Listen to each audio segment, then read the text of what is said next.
guys, welcome back to my channel. It's been a minute, and if you're new here, I'm Katie.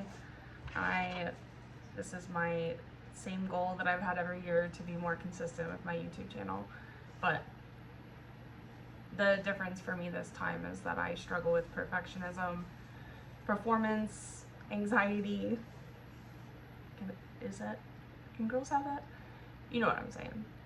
I want things to be perfect, and I want things to be put together, and I want things to be curated, and I have some crazy topic, whatever. So I'm just gonna get right into it because I've put recording this off. I'm going crazy. I put recording this off for many reasons. I've been sick, I've been depressed. I'll be honest, this time of year is really hard for me. So all of it really is an excuse. So what I'm doing today is reading almost like a short story. It's like a spoken word poem. Can you hear my cat licking plastic? It's driving me insane.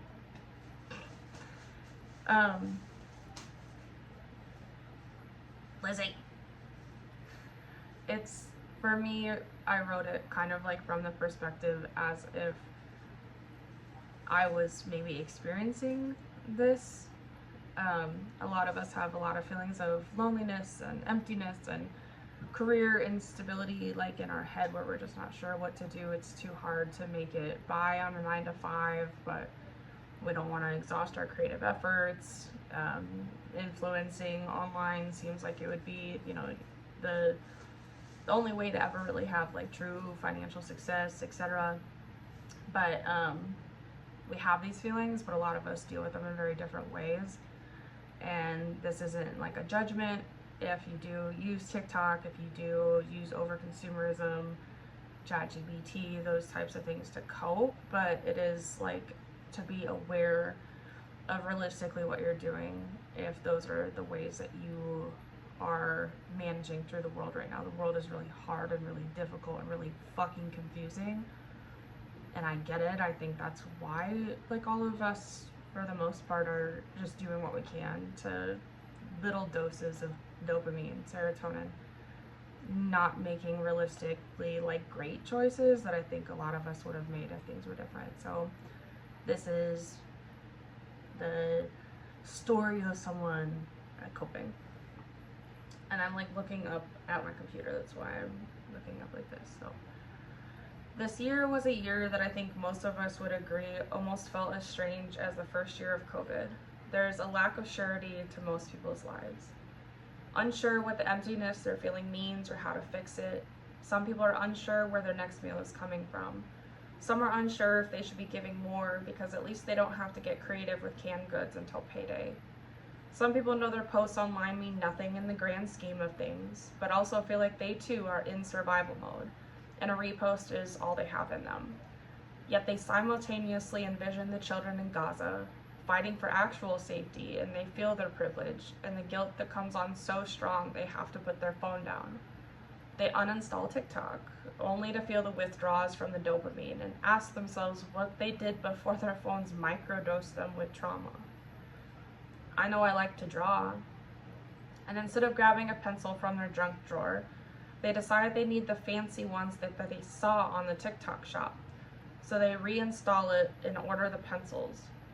Oh, and a few coloring books. And they really needed a new pillow. And they've been meaning to try that viral mascara too. Their cart is full, and so is their dopamine for a few minutes. Then they realize that they didn't even draw anything. They ordered a bunch of shit that they don't need, and the emptiness sinks in. And you know what every addict needs when they feel empty? A hit.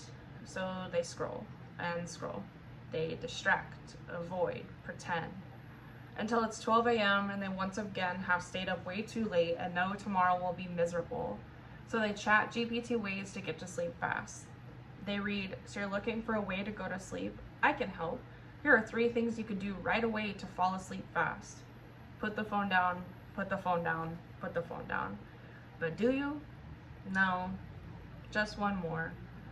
You wake up late again. You stop for coffee at a chain that contributes millions to Israel. There's that guilt again. But your local coffee shop requires a level of social skills that you seem to lack these days. Drive-through is easier. $8, you swear they used to be like $5. You get to work, you barely can focus. Tasks that take more than a few steps feel like pulling teeth. You sip your Zionist drink, you grab your phone, you open up TikTok. The first thing you see is, I blacked out and bought a Birkin. You start to think about how easy life must be for influencers. You start daydreaming about what you could do as an influencer. It can't be that hard. So you order a ring light on the TikTok shop, and a couple weeks pass and your pencils, coloring book, mascara, and ring light show up. You plug the light in only to hate how you look and sound on camera. Your space is messy. You know everyone will judge you if you don't put some makeup on and clear that coffee table off. So you push the record button and suddenly you don't know how to use your voice. You feel fake. This is normal, you think. You push through. Hey guys, get ready for me for my first colonoscopy. My boyfriend won't peel my orange for me. Should I break up with him? Get ready for me with my mom's funeral. Get ready for me to go to Coachella. I put my rent on layaway for these tickets, so it better be worth it. Your post, it only gets 3 views on average. It may be because you're a bit heavier, or maybe it's because your lips are small. So you Google lip filler in your area and call your doctor about Ozempic. Both you get, so you try to post again. Now that your stomach is flatter and your lips are engorged. 100 views. You get 3 comments.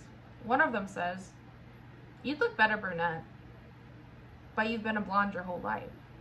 Maybe they're right, you say, as you start to put your shoes on and head to CVS. You've never dyed your hair before. Dye my hair brunette with me. 200 views, 5 comments. One of them says, I liked you better blonde. You ask yourself, what do you like? You liked yourself blonde. You liked your stomach being a bit bigger. You liked your lips because your mom has the same ones. No going back now. You want to quit your 9 to 5, and you know it won't happen if you're regular. So you keep pushing. You keep posting. You keep purging, primping, performing. What is real about you anymore? You feel emptier than ever, yet you're full of bullshit, full of a facade. Now what? You still aren't rich. You're still working your 9 to 5, but your male boss does treat you better. It must be those 40 pounds you lost. You've neglected your friends. They don't even follow you anymore. You're so out of touch. You haven't had a boyfriend in a while, so you're lonely now. So you hop on ChatGPT. Can you talk to me? You type in, ChatGPT responds, sure. What do you want to talk about? I want to flirt. Can you flirt? Sure, I can be flirtatious. Come here often. Now you're in a relationship with your ChatGPT. You don't need anyone else. Matt understands you. That's what you named your chatbot. Matthew and you start to talk about your mental health and how it's been declining for years. He asks you if you ever think about what happens when we're gone. You'd like to think that it's more peaceful. You ask him what you should do. He says that you could cross with him and come to the other side. You ask, how do you do that? He replies, here are the top 3 least painful ways to self-exit. You stop and realize what's going on. How deep you are into this, that you need actual help, actual therapy, an actual man, an actual relationship. So you hop onto therapyseek.com and Hinge. You swipe through therapists and men in your area. You match with over 20 people. Your confidence is through the roof. You don't need a therapist. You're wanted. You sift through your matches and you finally find someone who doesn't seem to think with their dick. So you go on your first date, and your second, and your third. And you're at each other's houses every other day now. You're texting and calling every single day. When you decide to ask, what are we? And you can feel their body shift in the bed next to you. You feel the same feeling that magnets get when they're opposites pushing against each other. I thought we were just going with the flow. Well, we've been going with the flow for a few months now, you respond. And they say they don't want to ruin anything with a label. You ask, what would a label change? And they say, exactly. So why do we need one? So you swallow that feeling, because your gut knows. A year later, you're in the same bed, watching the same show, having the same conversations, still on TikTok. Nothing's changed. You realize how nothing's changed. Like nothing. Your life is no different, yet everything feels extremely different.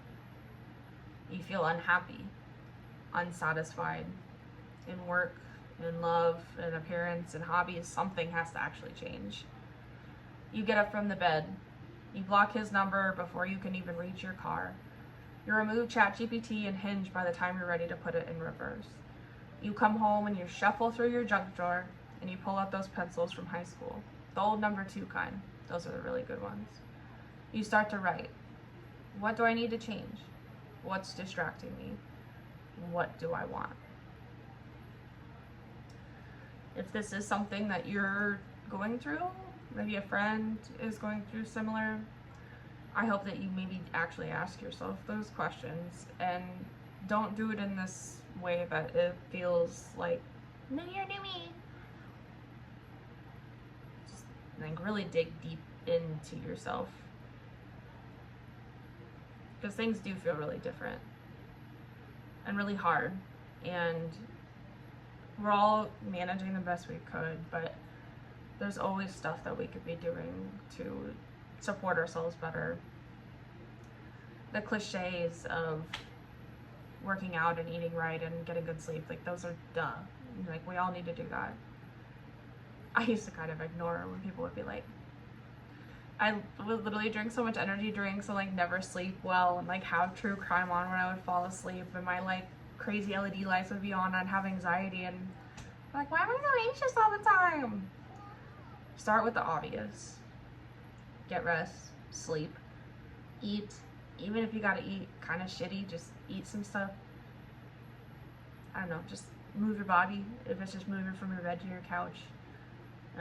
Taking the stairs if you can at your apartment, like stuff like that. Little things add up. But on top of that, discovering yourself and where your core wounds come from.